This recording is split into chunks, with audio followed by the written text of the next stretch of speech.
disampaikan oleh Mama Syakil dengan materi memahami perbedaan anak ADHD dan ASD. Pada Mama Syakil kami persilahkan. Assalamualaikum warahmatullahi wabarakatuh. Waalaikumsalam warahmatullahi wabarakatuh. Sebelumnya kita sama-sama belajar. Saya di sini juga belajar karena memiliki anak spesial seperti Syakil yang berkebutuhan khusus di ADHD-nya. Kebetulan Syakil ini ADHD spesial. Jadi saya juga masih banyak belajar apa yang harus saya lakukan. Berikut kata pengantar dari setiap anak memiliki keunikan dalam cara berpikir, belajar, dan berperilaku. Namun beberapa anak memiliki tantangan khusus dalam perhatian, perilaku, dan interaksi sosial depan disebabkan oleh kondisi seperti ADHD. Apa itu ADHD? ADHD adalah gangguan perkembangan saraf yang mempengaruhi perhatian, kontrol impulsif, dan aktivitas fisik. Ciri utama jarang diketahui dengan mama-mama yang pada umumnya. Terkadang mama-mama yang awam, orang-orang awam jarang memahami seperti sulit fokus atau susi. Tenang, santai. Kayak mari sushi kayak. Masya Allah, keren. Iya, sulit fokus atau mudah teralihkan, bertindak impulsif tanpa berpikir panjang, terlalu aktif atau hiperaktif, dan sulit diam, sulit menyelesaikan tugas atau mengikuti instruksi, sering lupa kehilangan barang atau tidak teratur. Contoh, anak sulit duduk diam di kelas, sering berbicara tanpa menunggu giliran, atau cepat bosan dalam mengerjakan tugas.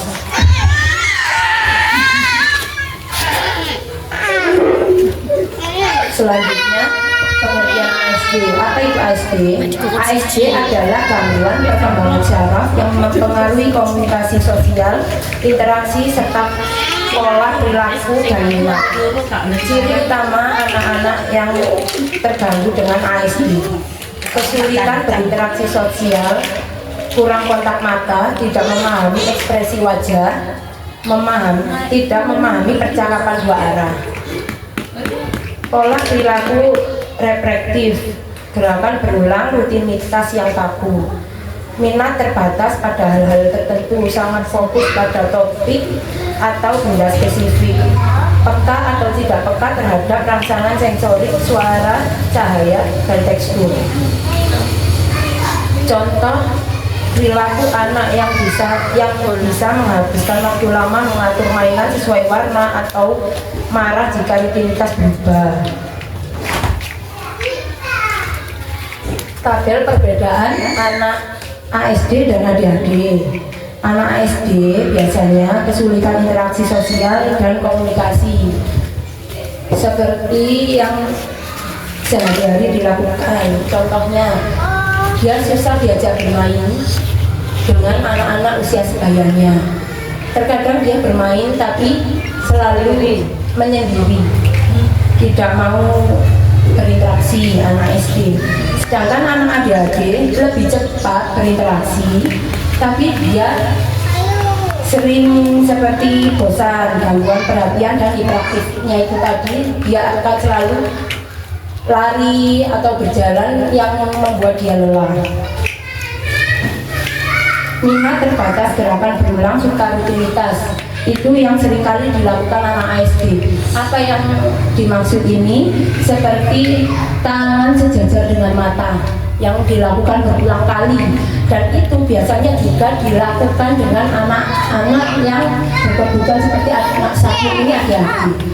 Anak ADHD di usia 4 sampai 5 tahun ini biasanya juga susah dideteksinya karena sudah memasuki kondisi autis ringan, termasuk di autis ringan. Itu biasanya persamaan ADHD dengan ASD bisa bebarengan di Syakil ini. Jadi gerakan yang berulang-ulang itu harus dihentikan dengan seperti bercakap, bermain, diperintah sama bermain dengan teman seperti itu. Ya. Lalu pendekatan parenting yang disarankan untuk anak ADHD. Buat jadwal harian yang jelas dan konsisten. Gunakan instruksi singkat dan spesifik.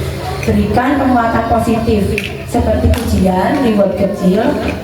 Bantu anak mengatur waktu dan lingkungan minim interaksi.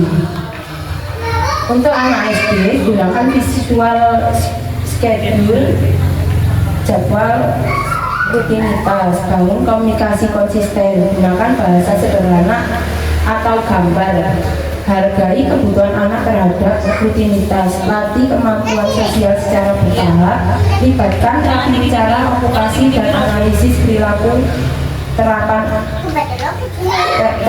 seperti kita harus ke rumah sakit, konsultasi terhadap dokter anak dan dokter terapisnya itu tadi, rehab psikolognya itu.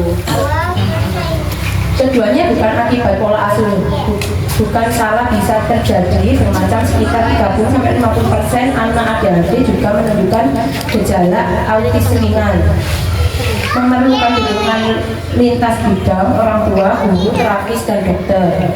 Anak tetap bisa berkembang optimal dengan dukungan yang tepat dan penuh kasih sayang. Pesan bukan tentang memperbaiki anak agar sama seperti orang lain, tapi membantu mereka berkembang menjadi versi terbaik dari dirinya. Terima kasih. Baik, terima kasih Mas Yakin. Itu berarti gamenya juga istimewa ya. Nah, ketika pertama kali mengetahui bahwa Sakil itu dideteksi ADHD, ya ADHD, apa yang Mama rasakan saat itu? Aduh. Bersama Sakwin pertama yang diderita sakit itu yang pertama mengetahui memang neneknya yang setiap hari saya titip karena saya bekerja waktu itu. Sakit sama sekali tidak bisa diajak ngobrol, hampir seperti anak yang tuli. Jadi dia dipanggil pun tidak ngerti namanya, diajak ngobrol cuma seperti anak-anak yang sudah mengidap autis itu. Akhirnya diperintahkan saya sama orang tua saya suruh coba bawa ke puskesmas atau dokter. Di situ saya bawa ke dokter Bulana. Ternyata memang sakit susah sekali karena di puskesmas pun dia tidak mengerti apa yang sedang dialami sakit ini tadi. Cuman puskesmas memang ada gangguan di tumbuh kembangnya itu tadi. Akhirnya puskesmas juga angkat tangan, dilemparlah dia dirujuk ke Hermina itu tadi. Akhirnya saya sering belajar juga. Kebetulan teman kerja saya juga memiliki anak yang berkebutuhan khusus sama seperti Sakwil. Ya pertama saya juga kaget. Akhirnya saya bertanya sama dokternya Sakwil yang sudah menginduk Sakwil ADHD. Apa itu ADHD? Saya juga bertanya. Ternyata memang gangguan di mentalnya itu tadi hampir sama dengan anak autis, tapi anak ADHD itu masih bisa dikasih pengertian dengan konsisten dan ketegasan itu tadi. Apalagi sakit ini double, jadi ADHD space delay juga. Dia susah untuk mengungkapkan apa yang dia minta, untuk minta makan pun dia masih belum bisa. Jadi masih yang dialami sakit masih 3-2 kata. Alhamdulillah sudah mulai bicara selama terapi 6 bulan itu tadi. Dan saya mengasih pengertian untuk orang-orang di sekelilingnya seperti neneknya yang selalu sama dia, mertua saya, ipar-ipar saya, sempat juga memang disuruh lihat kartu. Padahal adik ini kategori anak yang sangat lurus. Kalau saya yang kenapa harus dia kartu? Karena dia untuk naik berat badan pun susah sekali. Itu tadi saya sempat menolak, tapi ternyata saya terapkan, kalau dia dikurangi karbonya itu tadi, dia agak tenang, bisa mengondisikan ekspresi marahnya, apa yang dia mau dia agak bisa mengontrol. Tapi kalau selalu saya kasih manis, tepung-tepungan, itu dia langsung aktifnya lebih dari biasanya. Apapun yang dia minta dia tidak bisa ngomong, dan akhirnya berakhir di tantrum itu tadi. Kadang saya juga kesulitan di situ yang membuat saya tidak ngerti maksudnya, dia juga tidak bisa berbicara itu tadi. Karena dia saya sendirikan, saya juga menyendiri karena saya juga nggak ngerti apa yang dia minta. Akhirnya dia mukul atau apapun itu yang menyakiti di sekelilingnya, tapi dia tidak memukul dirinya sendiri. Itu Bunda. Terima kasih. Iya ya, itu pengalaman yang luar biasa, Man. Saya sendiri andai kata ya, saya yang di posisi Mama Sakil, saya tidak tahu apakah saya bisa sekuat Mama Sakil gitu. Karena buat saya anak-anak istimewa ini pasti punya orang tua yang hebat gitu ya. Karena memang tidak mudah. Pertama menerima realita bahwa oh, anakku ini ternyata berbeda.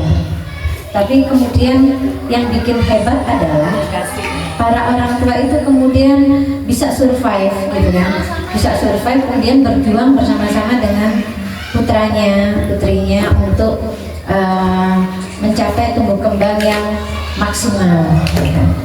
Mama Sakil,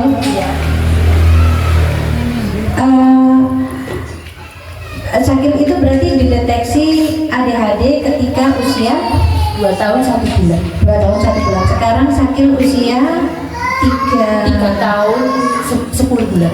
Oh ya, berarti 1 tahunan ya? Iya. 1 tahun lebih, 1 tahun setengah. Dari 1 tahun setengah itu, ketika awal dideteksi, kemudian berjalan ke sini, apa yang menjadi perubahan yang paling mencolok dari Sakil? Dari seiring berjalannya waktu saya untuk terapi itu tadi, dan sekelilingnya juga ikut membantu, Sakil sudah mulai mengucap kata-kata 2 atau 3 kata itu tadi Bunda, sudah mulai diajak bisa ngobrol, bermain, dan berinteraksi seperti di PAUD ini tadi, teman-teman lainnya itu tadi. Cuman di kekurangan Sakil saat ini memang belum bisa mengolah emosinya, itu tadi masih naik turun. Terkadang kenapa saya selalu ada di sampingnya waktu sekolah, memang sudah bisa ditinggal, cuma karena emosinya yang naik turun itu tadi, dokternya menyarankan untuk tambah lagi untuk memeriksa ke psikiater itu tadi, untuk menahan emosinya itu tadi, bisa lari ke obat itu tadi kalau memang semakin parah. Dan ya, kenapa saya tidak meninggal, karena masih suka tangannya itu tiba-tiba mukul gitu, karena dia tidak bisa. Saya mau pinjam atau apa, saya minta, itu masih belum bisa mau tangan. Terima kasih ya. Tahapannya biasanya Sakil itu dibantu untuk awal di terapi bicaranya itu tadi. Terapi bicara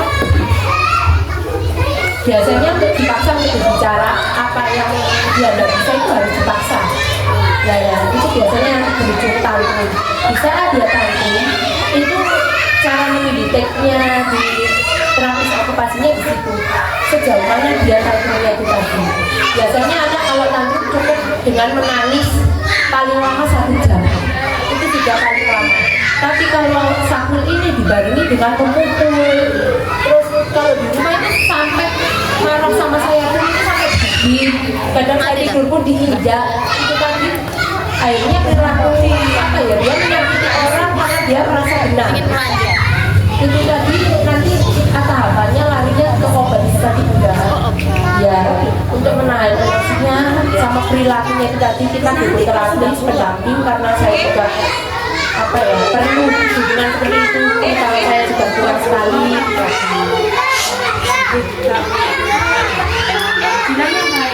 Oke, baik, terima kasih Mama.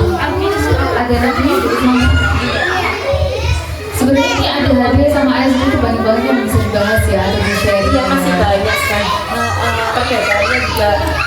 Kalau anak ASD itu sebetulnya semakin kesini itu nggak bisa memberi kesamaan anak adik. Tapi kalau anak adik kesamaannya lari ke ASD, jadi tadi masih banyak sekali. Tadi seperti apa ya, kegiatan yang berulang-ulang, apa yang dilakukan Sapi biasanya kayak menonton HP gitu ya Bunda. Dia seringkali dia nggak bisa berbicara, itu hal apa? Akhirnya dia melakukan gerakan yang menurut dia itu sama dengan apa yang kita lakukan. Kalau menurut dia itu baik, tapi kalau menurut kita orang awam itu salah dan tidak boleh. Tidak semua orang ngerti apa saran yang kamu kasihkan. Akhirnya di kedokteran nanti larinya kamu akan ke ASD tadi kalau tidak ada hubungan terapis sama dokter rehabilitasi tadi. Untuk obat nggak selalu diminum ya, tergantung gejalanya gitu ya. Iya, kalau obat anak ASD tidak membutuhkan obat, tapi yang dibutuhkan di anak ADHD tadi. Karena biasanya anak ASD itu bila tantrum cukup dengan menangis. Tapi kalau anak-anak ADHD dengan fisiknya itu tadi, apa dia dengan berlari, dengan membuat dirinya capek, lelah itu baru berhenti. Jadi obatnya itu buat Menekan emosinya, bukan untuk menyembuhkan.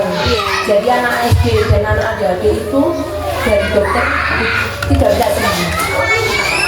Iya, jadi untuk menekan saja dan terapis dan dokter untuk membantu minimalisir. minimalisir.